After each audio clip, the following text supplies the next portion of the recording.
Okay, welcome to Marine Invertebrate Biology, second video.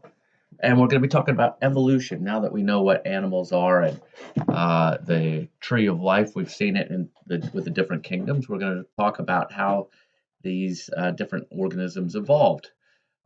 This is something that you're going to need to understand in order to be able to understand anything about biology. So you could take out the piece of paper that you wrote down your idea of how evolution might work from video one.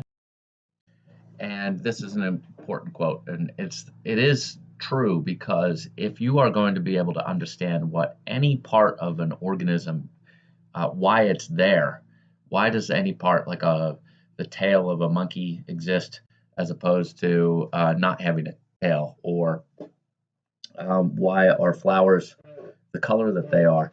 You need to understand that in the light of evolution. It's the most important concept in biology. So take your piece of paper and see how you went along with this. Reproduction. So all organisms reproduce similar descendant organisms. This means that when you have babies, they don't look like babies of other species. Cats don't have baby little puppies, and kittens don't have little kittens. The organisms reproduce similar looking organisms. Excess. So there are always more born than could possibly survive. So the reason that all these things can't survive is because there are not enough resources eventually for everything that would be born. So some of the organisms that are born, some of the kittens, some of the puppies, will not survive to be able to reproduce.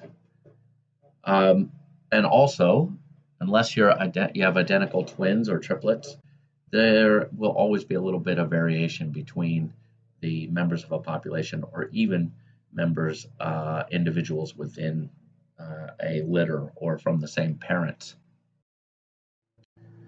Okay, so because there are too many organisms that are born, too many individuals that are born in order to be able to survive and reproduce, then they will compete with each other for the limited resources, and some of those individuals will be losers and some will be winners.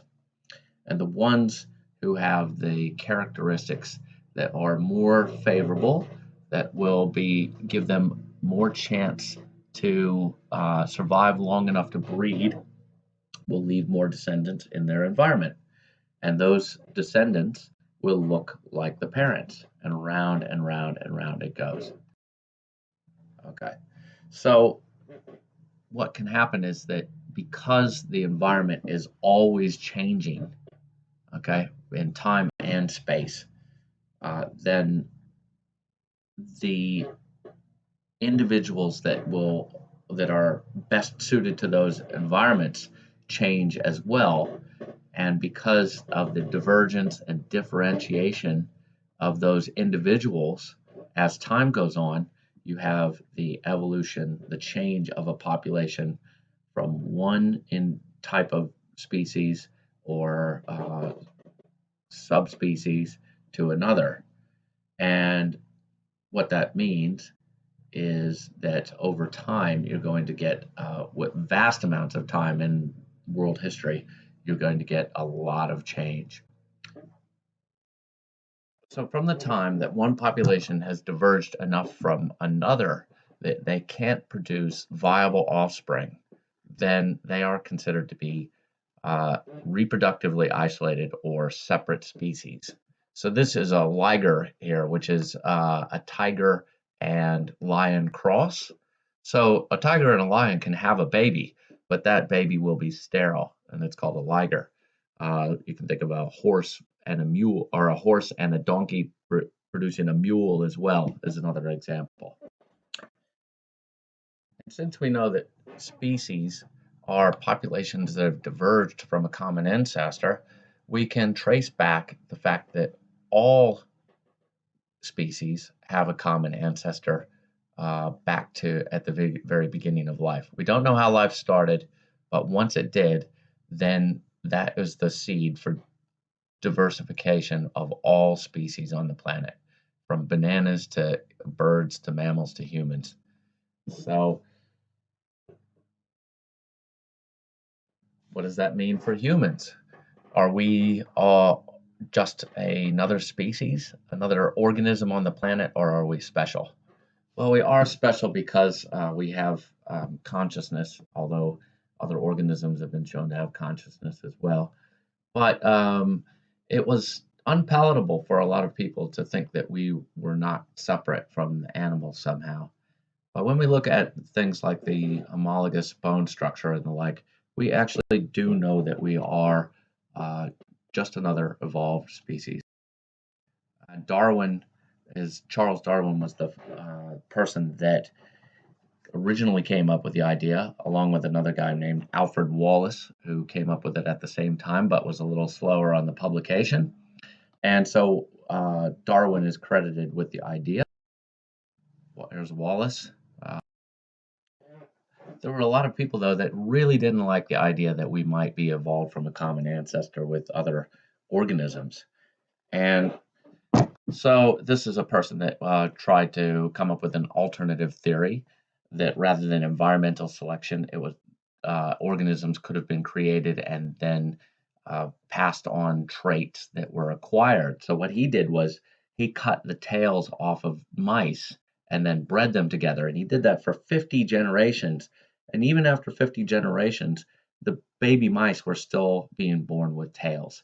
So he was wrong, but he at least tried to look for a different means to explain diversity. Even so, people are still trying to come up with a different idea for why humans might be separate. So here are some common things that you might hear. If we evolved from monkeys, why are there still monkeys? Well, it's because we have a common ancestor to monkeys and humans. And why aren't monkeys evolving into people today? Well, monkeys are evolving into whatever is most adapted for their environment. So everything blew up and all this just happened by chance. So no, actually, environmental selection is the opposite of chance. It is based on something that is non-random. And then there's irreducible complexity, such as things like the flagellar motor, which is intracellular. So we won't go into this kind of thing, but what I would encourage you to do is if you are unsure about evolution, is to go and read about it. And so on the Moodle page, I've put up links to other videos, animations about how evolution works. And I've given you links to both criticisms of evolution, which are usually a religious-based criticism, and also the counter arguments to those. So you can go and explore it as deeply as you'd like. But I would say that you would need to know the way that evolution works, not just the keywords, but you actually need to know the mechanism of evolution thoroughly in order to be a good biologist, number one, to understand anything in biology, number two, and also for the exam in this course.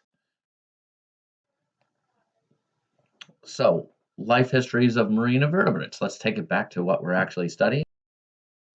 So we're going to talk about what it's like to live in the water versus land.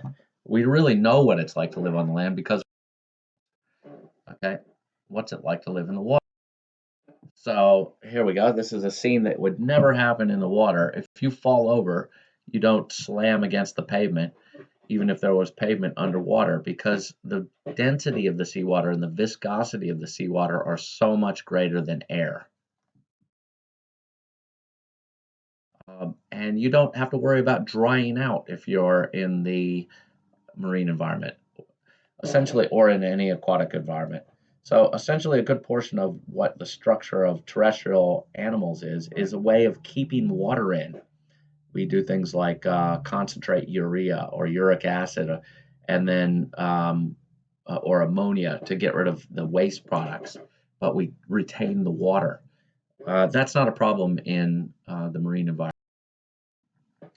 And water carries an abundance of nutrients. So bacteria and plants like algae can just absorb the nutrients straight out of the water, where even if we are coated in food, we can't absorb it out of the environment as terrestrial creatures. Okay, animals still don't absorb nutrients, not generally, but they ingest. They may have a little bit of nutrient absorption in certain species, but animals ingest.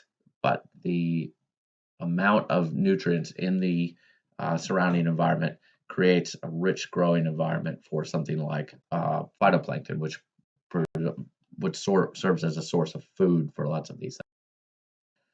And then also the temperature fluctuation between the hottest and coldest points in a terrestrial environment will probably be much greater than in a aquatic environment.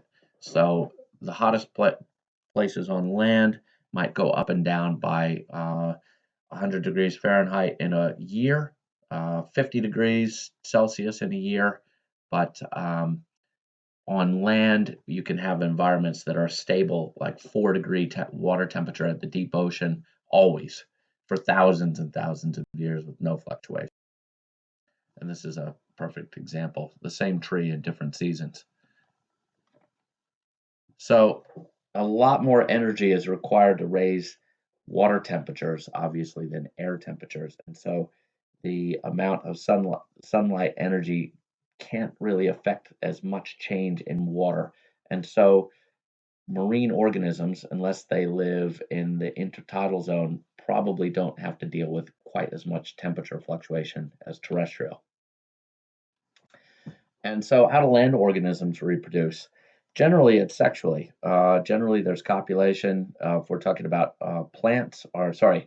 animals, and aquatic organisms sometimes copulate, but for the they have planktonic larvae.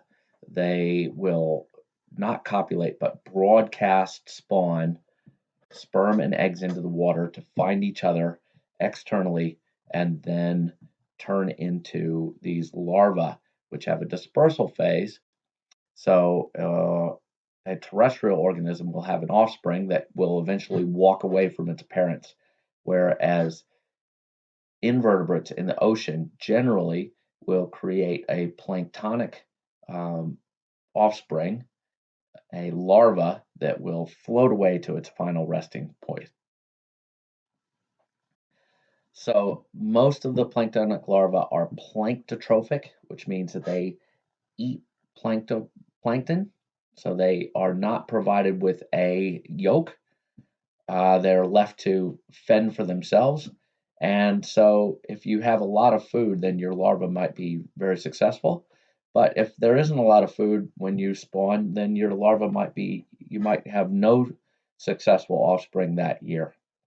Whereas if you have lithotrophy, which is where you provide a yolk sac, it takes a lot more energy to build each egg than without a yolk sac. So you're probably not going to be able to produce as many of them. But planktotrophy and lithotrophy are two different strategies of larvae, and those are two terms that you will need to know in this course. And that is the end of video 2 for the intro.